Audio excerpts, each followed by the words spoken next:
एक ठंडी सुबह अर्जुन और विवान अपनी पुरानी लेकिन दमदार बाइक लेकर शहर से बाहर निकले। सूरज पहाड़ों के पीछे से झांक रहा था और सड़कें मानो उन दोनों का रास्ता साफ करती जा रही थी।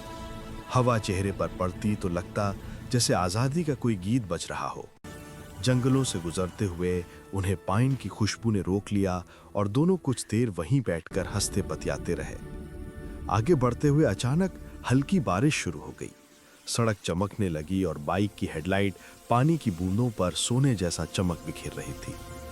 भीगते हुए भी दोनों के चेहरों पर मुस्कान थी, क्योंकि असली मजा तो ऐसे ही अनपेक्षित पलों में छिपा होता है। उस दिन की राइड उनकी सबसे यादगार राइड बन गई।